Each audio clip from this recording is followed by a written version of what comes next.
Can you hear me? Yes. Can you hear me?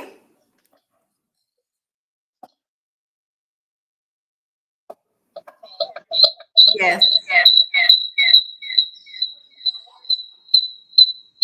Ooh. Let me see something. Can you hear?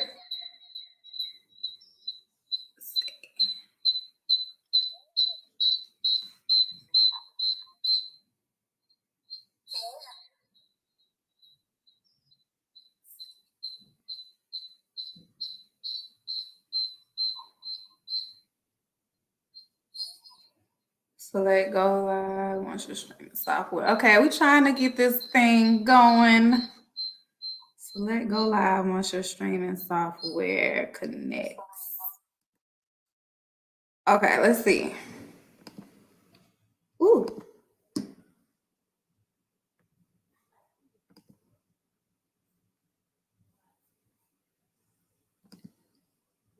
Okay, can you hear me? You can hear me? Okay, good. Can you say something? Because I can't hear you.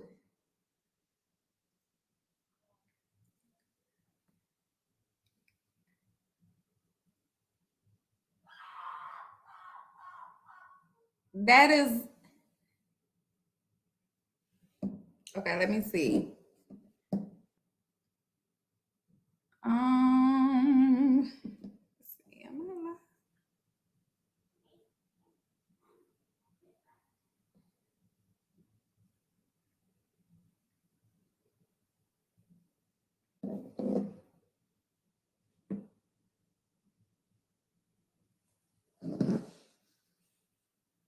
You to a steak restaurant. Okay. We're trying to get this thing together. You can't hear me? Hold on. Let me try this again.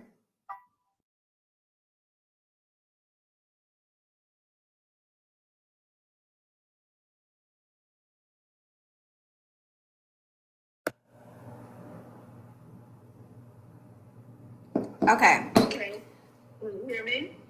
I can hear you. Yes. Okay. So let me try to bring you on again. That was weird. That's an echo. You hearing the echo? I don't hear it on my end. I do.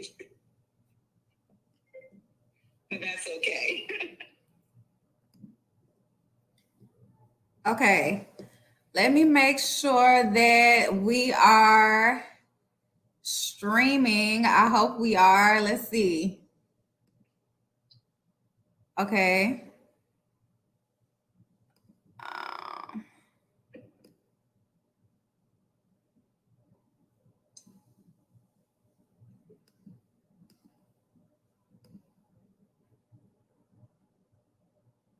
Let me see if I can bring you up. Okay. I got you going. Got you going. Got you going. All right. Awesome. We're going to get it together. Okay. We're going to get it together here. All right.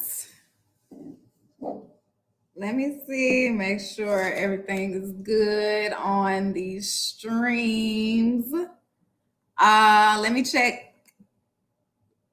Bear with us, y'all. It's our first time. Anybody who is on Facebook or Instagram, you might want to go to YouTube to stream this. But I'm going to try to post the link again. Let's see. See if I can post this. Ooh. Stream key. And then, okay. I was already in there. No. That's not what I wanted to do.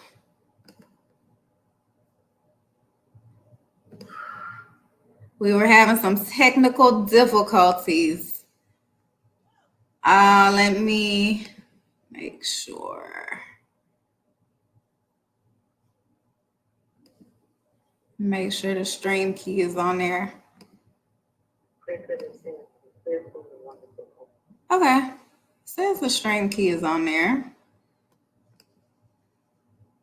You're already okay. It says we're already live. So I don't know. I guess it's working. We'll see. Okay.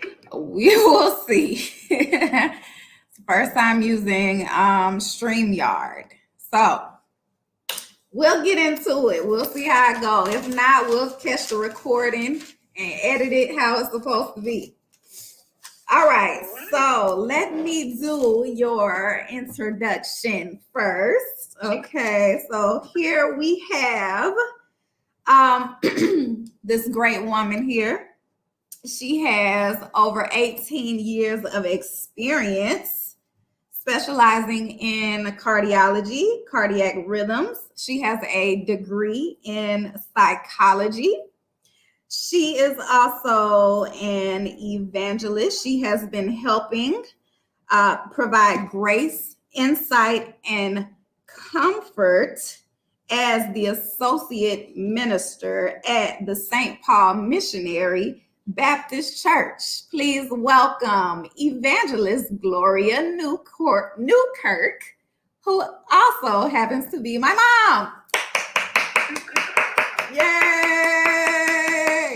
Hi, beautiful. Well, hello, beautiful yourself. Thank you so much for that lovely introduction.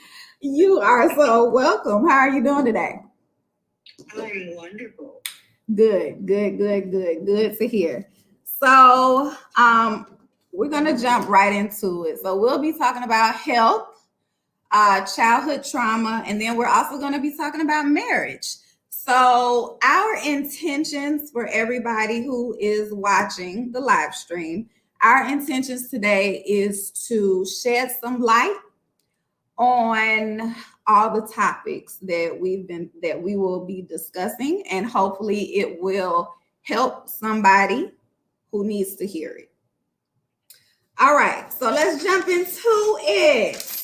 So the first question we have for you, we both share similarities. We've both been in the healthcare field. I have been in health information management for 15 years. You have been working in the hospital in cardiology. You also have done some home care nursing as well for over 18 years. So now you also have your ministry that you've been doing for a while. How has your career in healthcare played a role in your ministry? Because I know sometimes you might see patients who are also in the church, or you might have. So how does that affect your ministry? Well, in several ways. Your health is very vital. It is essential to your well-being. So a healthier you makes for a good cognitive processes. Your mind is alert. Your body functions as it should. So your health means everything. It means I walk over here. What you got going on? Listen. Some what?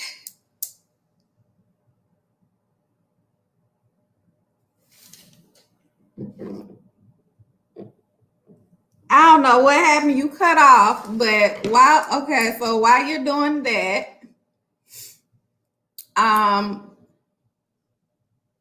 so health is very important.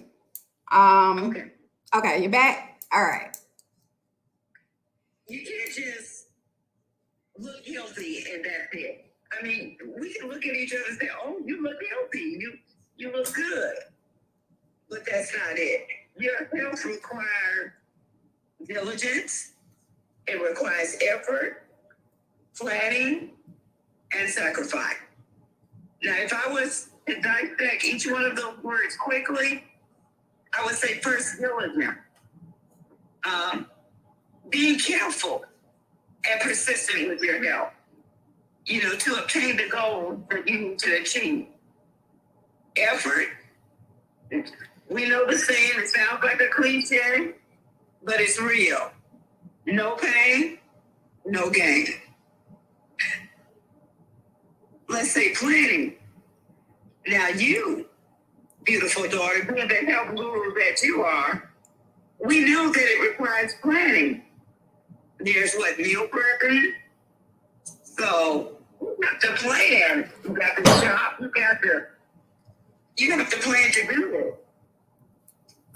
You have to plan your exercise routine. Sacrifice. You have to make a sacrifice. You got to be self-motivated to achieve your goal.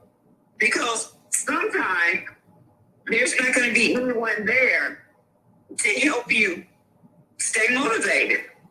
So you've got to motivate yourself. That is very true. That song Donald Lawrence sings, the great gospel hymn. You got to encourage yourself. That's right. You got to encourage yourself in the Lord. You got to encourage yourself in your exercise and in your health care. That is correct. Okay, so that leads me to my next question. So when we talk about our bodies as temples, right? Because that is, you know the scripture better than me. But exactly.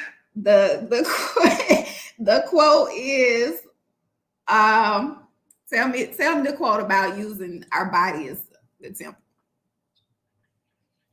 Well, the scripture does say, and I wish I remember exactly where it is, but the body is our temple. So we want to be careful what we put in our temple. Correct. It's just like the physical edifice, the church itself, you want to be careful what you bring into the church. Well, you got to be careful what you put into the body, being your temple. You don't want to defile the temple.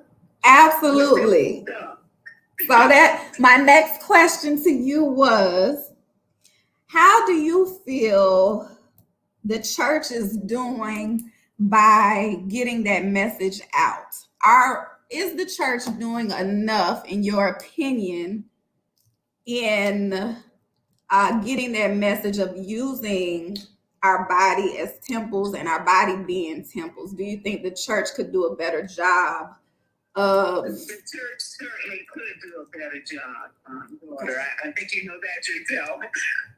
We hold on to tradition and, the things that we're so used to doing, all the different programs that we have, the Founders Day and the Mother's Day and the Father's Day. We prepare these huge feasts and we eat all the wrong foods and we eat a lot of them.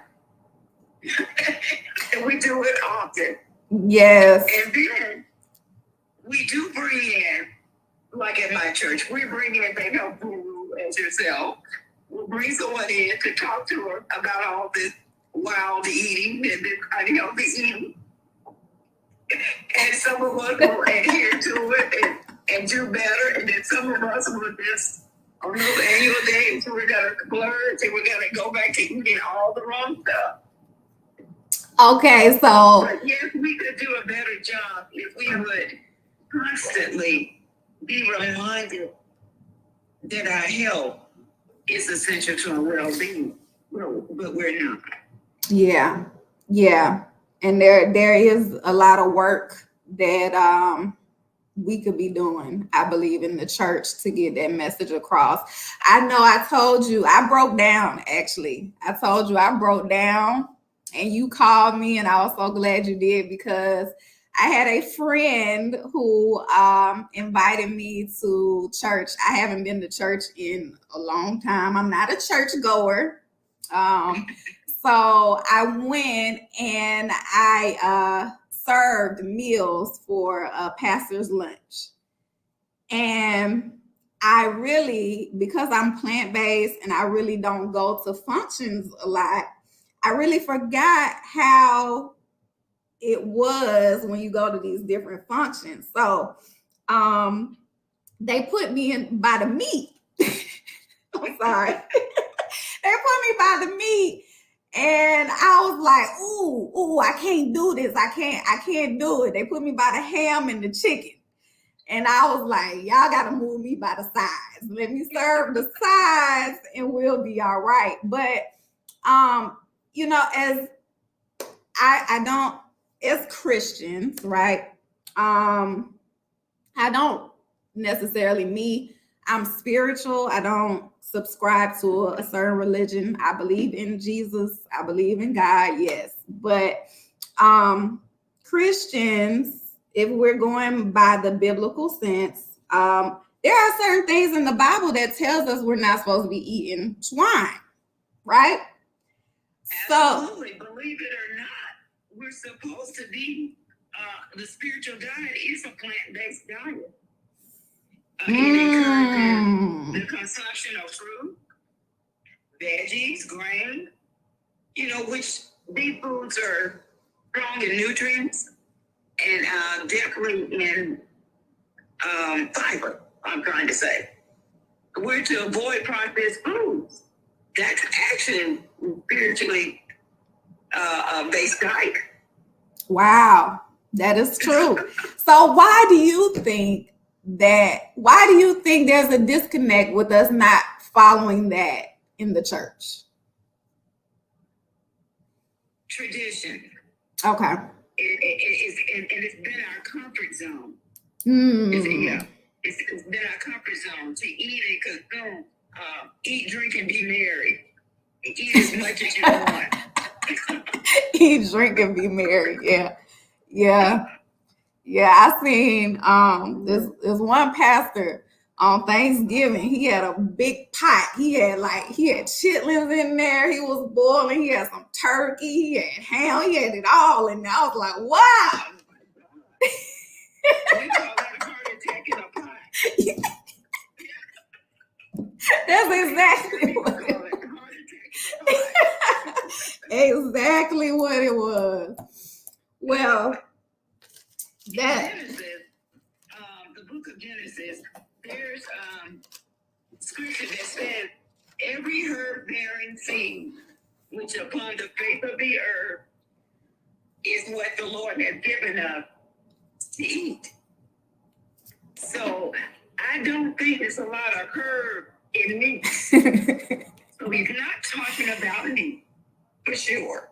Right. He said every herb bearing seed. So trees, fruits, grains. It spells it out. We just don't adhere to it. Yeah. So with the generation, it's kind of just do what you want, eat what you want. Yeah.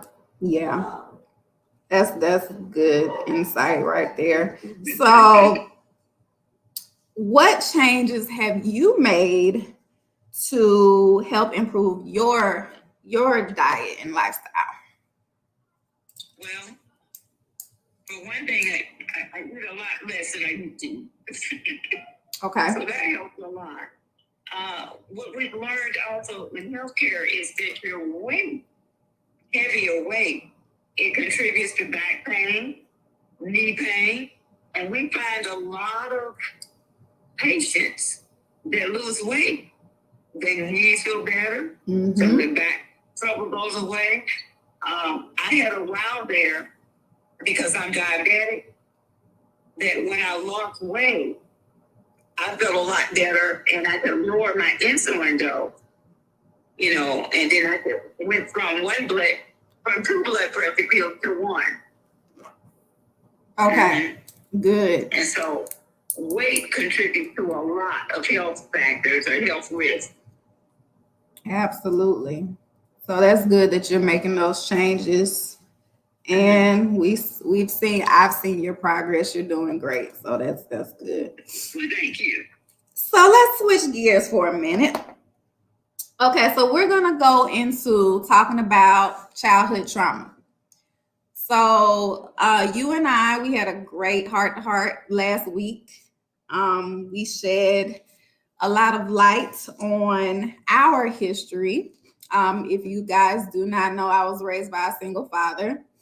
And my mother and I now we have a great relationship. I love talking to her, but it wasn't like that growing up.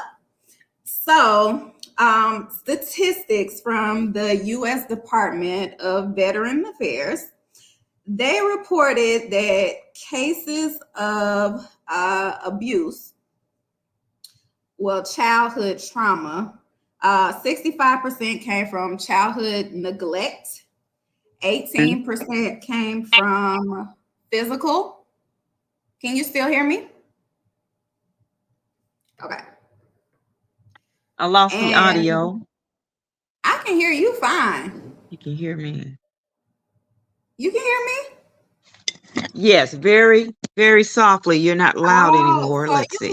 you might have to turn your volume up because I can hear you well. Let's see.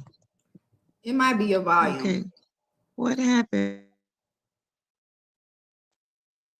Okay, can you hear me? Yep. It went very low. It's still Okay. low. Got it? Yes. Okay.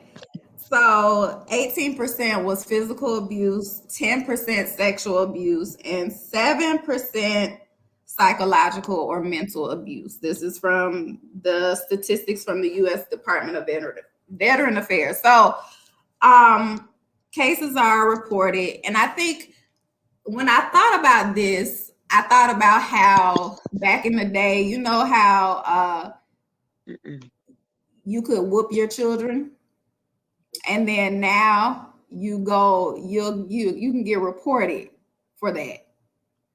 So can you hear me? Yeah, very low. It's not as I'm gonna call you back. okay. I'm gonna Yes. call you back. But things have changed over the past. Okay.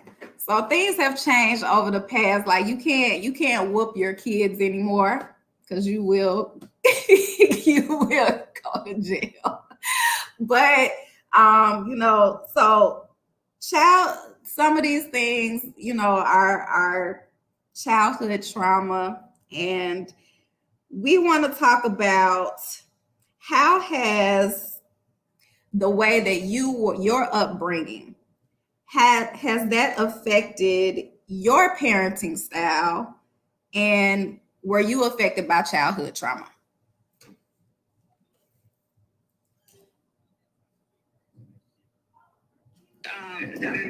Let's try and get a clear definition of what childhood trauma is.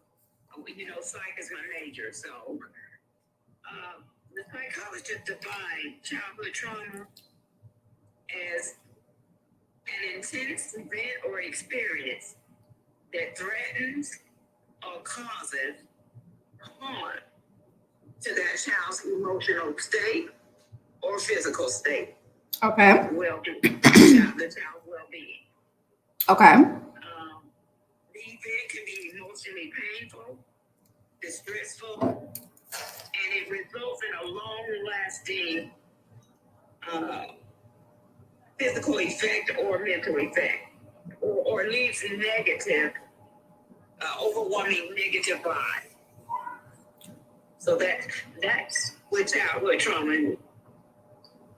For me, the childhood trauma would have happened or occurred at an early age. I was back 6 years old when I lost my parents and a brother.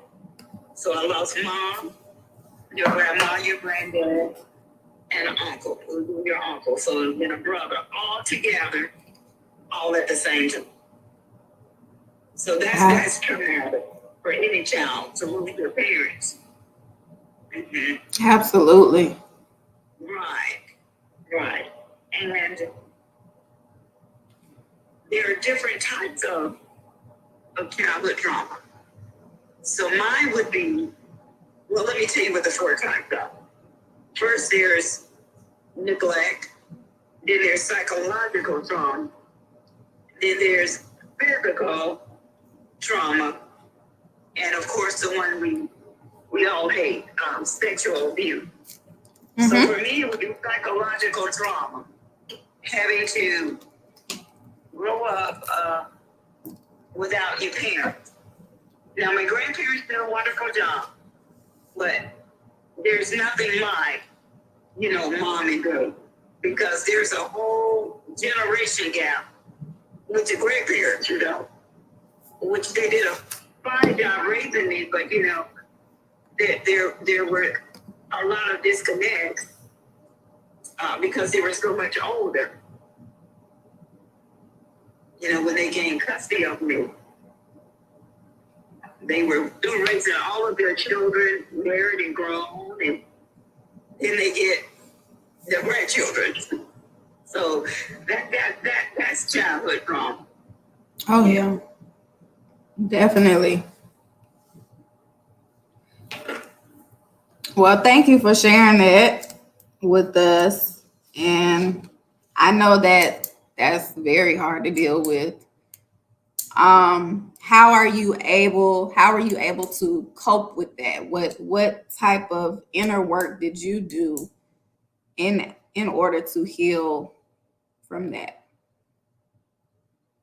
Well, in the earlier stages of my childhood growing up, my grandparents, we had counseling Okay. because my brother, I was 6 years old and he was 6 months old. So we had counseling in the early stages of life. But as I grew into my adulthood, I'm going to have to say it was my belief system, my belief in God that kept me strong, that held my mind together. Because there were times when the trauma would take effect on me, because I would think about, I wish my mom was here.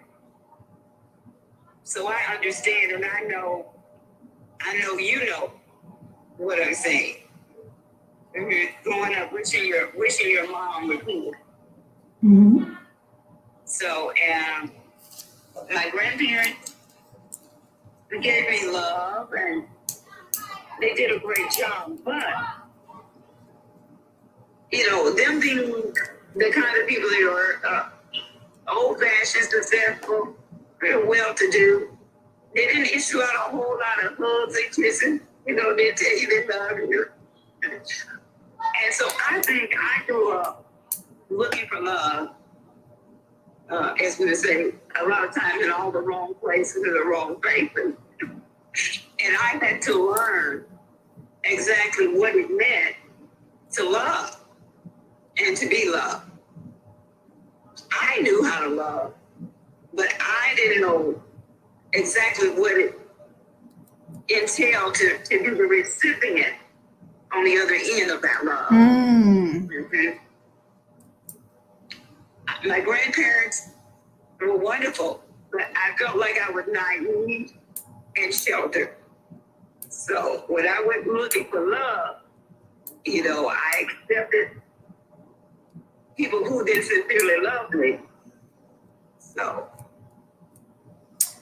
Understandable. Been there. I get it. Well, that is very good insight. And I never knew part of a lot of that story I never knew. So that's very good to know, because now I have a better understanding of where you're coming from. Exactly. So let's see. Well, you know what? Let me add to that. Even more trauma is to you're looking for that love, and you don't find that love. You think you found it, and then as an expression of that love, you have a little baby that you love, and then the baby is pretty much taken from you. That's more trauma, and then you have to learn how to cope and how to deal with that, and it wasn't easy. Yeah. we talked about that. People think you make it look easy. You're doing so well. Well, I've got to do well, so I'm not losing my mind. I've got to hold on. Mm-hmm.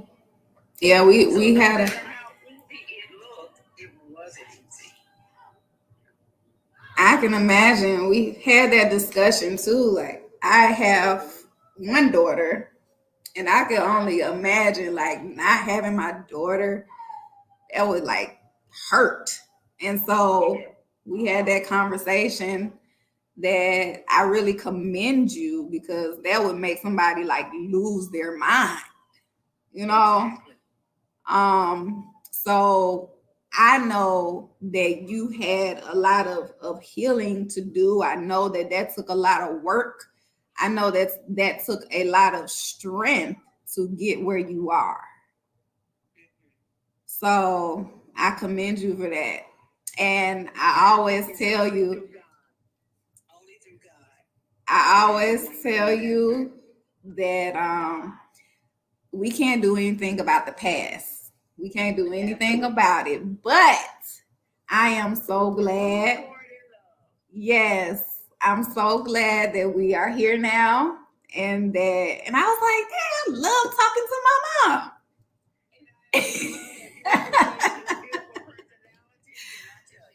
Thank you. All right, so let's switch gears again because I just saw my father-in-law in the background. Is he still there? Is he still there? Let me switch the camera over here. You gonna keep on your head, honey? He's a working man.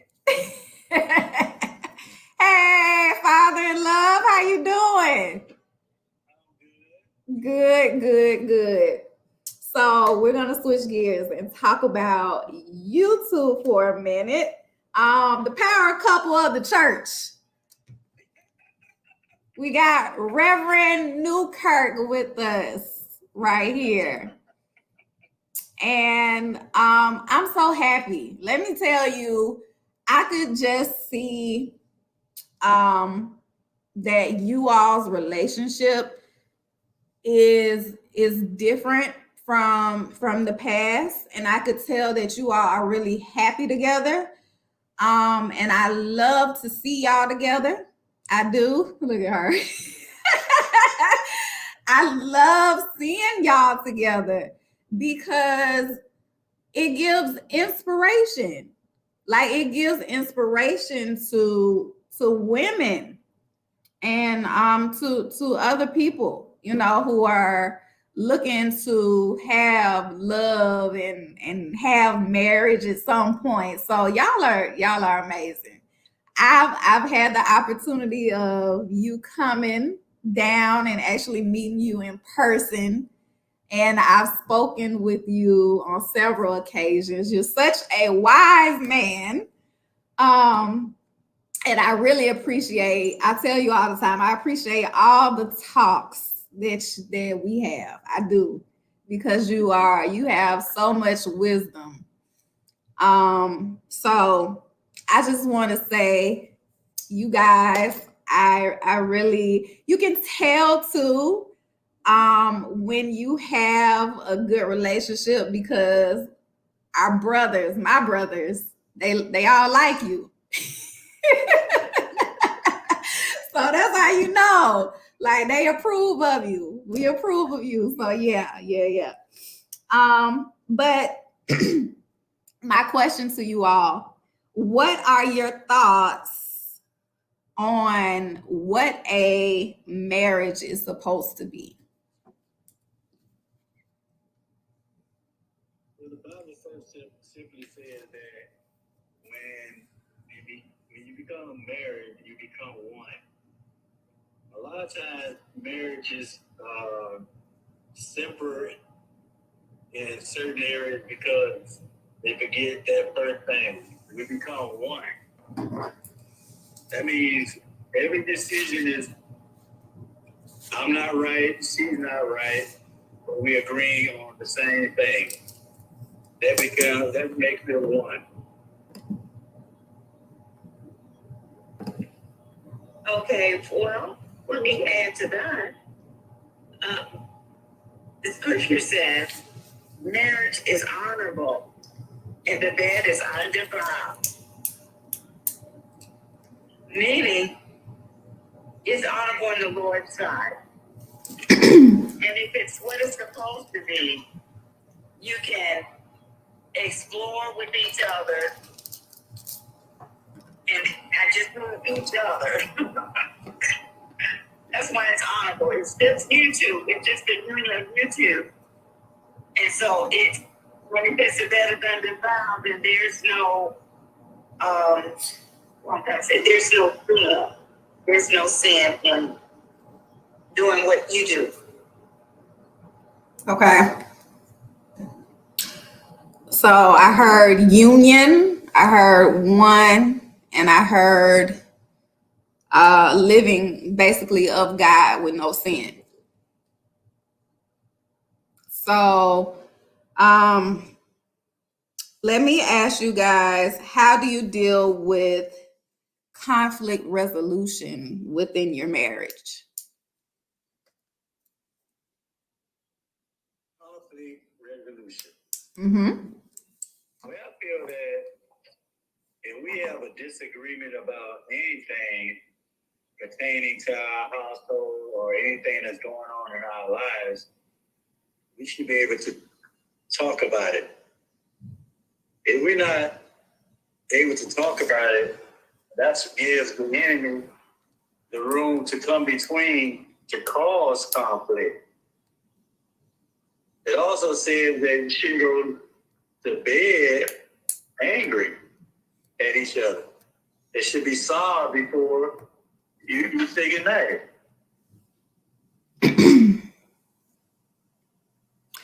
And a lot of people don't realize anger also causes disease. Yes. And so it is very important to not go to bed, like you said, not go to bed angry. How important is communication? Communication is the ultimate key to a successful marriage. I mean, you've got to communicate with each other. How are you going to know that person's thought, feelings on anything if you don't communicate? You know, what we do, to me, in the beginning of a relationship is we pull out all the stuff. We put on our best show. Put our best foot forward, as we would say. And we do all those things. We're listening to our partner. We're doing those things we think that please them. And then once we've reeled them in and everything's good and you decide to make it official, we made the mistake of not communicating like we first initially did. And then we stopped doing all the things that we used to do. We become so comfortable with each other that we don't even put forth the effort. And so the thing is, it's not just a cliche. The same thing you did to get that person are the same thing you need to keep that person, right? Keep them. Yes. That's what drew them to you. That's what attracted you to your spouse. Those things that they were doing. So, honey, don't get me and just stop. Mm-hmm. If you were spoiling me and we were cooking dinner and we were taking turns and don't just quit. That's what I liked about it. Right. So, right. You have to communicate that to each other. You have to say, honey, when we got together, you know, you used to rub my back and rub my feet. And now you don't do it but once a year. You know, you used to do it every month. So you got to communicate with each other to let each other know how you feel. I agree. I think communication is the number one ingredient that you need to be successful in any relationship, marriage, dating, what have you. And then we do get comfortable with each other. So I mean, even in the communication arena, it doesn't just have to be certain things. It can boil down to paying bills, the whole scenario. You know, I don't want to make a decision without confronting my wife, and I hope it's vice versa. You know, we was talking about it earlier today when I was trying to make a decision on some car insurance, and the people, of course, gonna try to make you make a decision without confronting or communicating with your spouse. And I tell them, no, I'll call y'all back and we'll go from there. So that's also important. It is. And while we're talking about communicating, Dominic, I think there's some important key things that we should do in our communication process. For one thing, we should, I call it caring and sharing. So when we communicate with each other, we have to care enough to ask your spouse, how was your day? Is there anything that's bothering you? And you talk about that. And then the important thing is to listen. Listen. Sometimes all you want is a listening ear. You're not even looking for a solution. You want them to listen to you. You want to vent and get it all out. Yeah. And you should be able to do that with your significant other. Absolutely. And then I would say after that, after you've communicated and shared and you share, avoid if there's a conflict. We're talking about conflict. If there's a conflict with the two of you, we don't need anybody else unless they're professional. We don't need to call Jim and call baby sister and big brother. And we don't need to tell them all about what's going on in your household. That's how a lot of households get messed up because we've called and told all that business to all the family. Okay, so that's very interesting because you all, I'm sure you minister to other couples, yes? Mm-hmm. Yes. So who do you go to when you all need counseling? Is God the top? Is that who you? It's the top. Okay. It's the top. But if we just have a situation where we feel like we need a mediator, then we would go to our pastor. Okay. Or a professional. Yes. Would you agree that person may need to be outside of the church? Sometimes. Okay. It depends. Okay. Okay. Now, some of the people that are evangelists or they're professional counselors as well. Mm-hmm. So I would like somebody sometimes that would be in both arenas. Mm-hmm. Sometimes they would know both sides.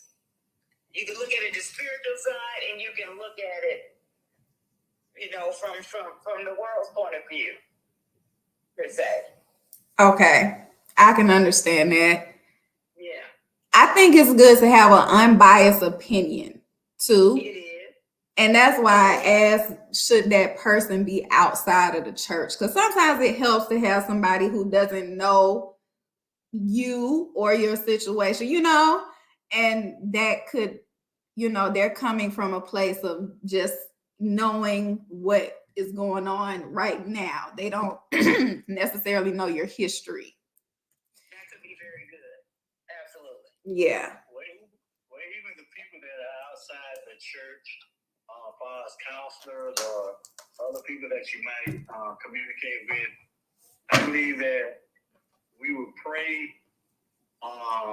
Even if we're not talking to our pastor, we would pray that the people that we talk to on the outside of the church will either be in the experience what we've been through, or have have the Spirit of God somewhere in them, even though they're outside the church.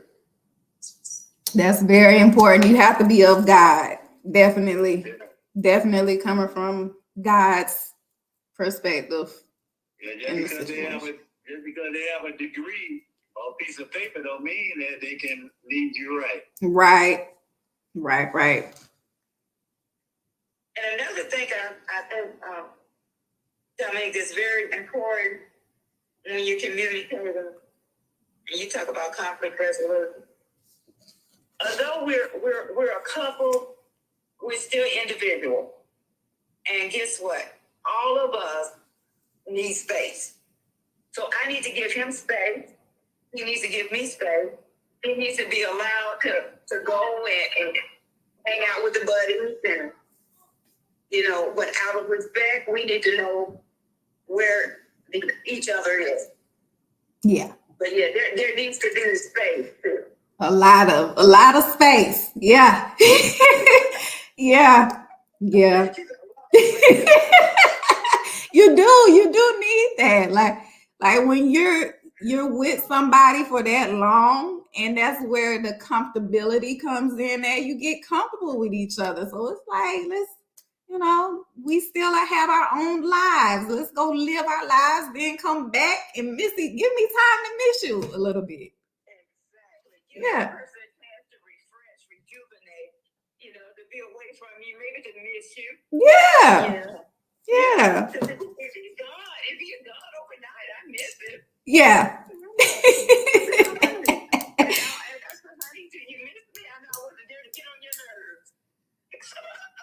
How long? Okay, so how long have you all actually gone without seeing each other? Well, as you know, I just recently changed jobs. So my past job, it was like a 12-hour shift, and then it had a shift that and it worked from 8 o'clock at night to 8 o'clock in the morning. So basically, sometime when I get home, I'm gone. Your mom is gone. Okay. So it gives that's another time of space. Mm-hmm.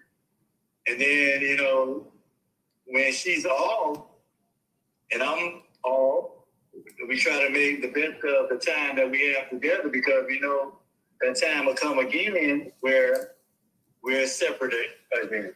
Right. Okay. So with you all schedule, do you schedule date nights and things of that nature? Yes. Yeah. You have to make a conscious effort to still date your spouse. You got to Yes. keep the marriage alive. Yeah. So yeah, we play. Yeah, he's full of surprises, so he likes a surprise. Ooh. He knows that I'm off. Just come up. Well, honey, we're gonna just go out. We're gonna go out. What are we gonna do? It's a surprise. You don't have where you go. Good. Oh yeah, because he can't. Yeah, I like some. That's good. It keeps it spicy. Surprises are good. Yes. Well, I am going to close it out for this live stream. I appreciate both of you. It's been great. I want to close out with any words that you all may have, anything that Spirit has put on your heart to close this out.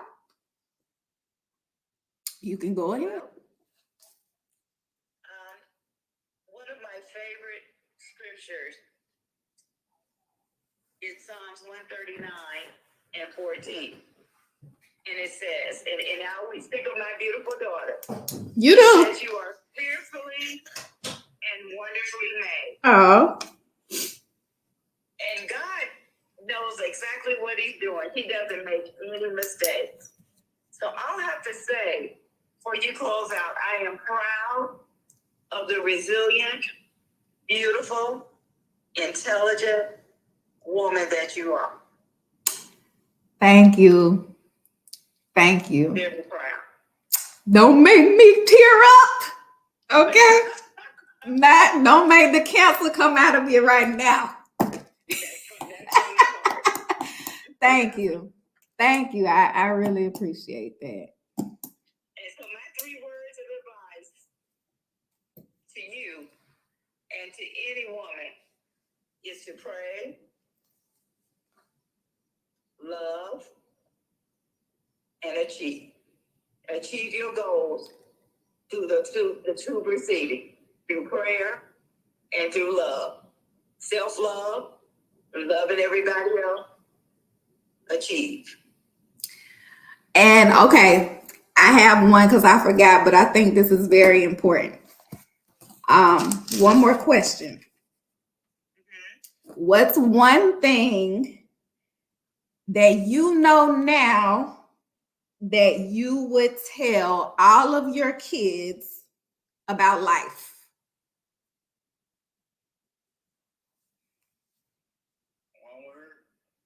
One thing. It can be anything. Well, as far as me telling my children, they watch me in the fast lane, the street light. But one thing I would tell generations that are coming up now, always set a goal for your life. Ooh, that's good. Don't let your age determine your future. So, because there are a lot of kids now that they just think that going to school and after school we get on these games, and they don't have no destiny. So we have to set goals now. That's huge. Mom, you got anything? Choose to be happy. Ooh, I love that. Choice. I love that. Choose to be happy. Choose to be successful. I love that. Well, we'll leave it right there. I thank y'all. I really do.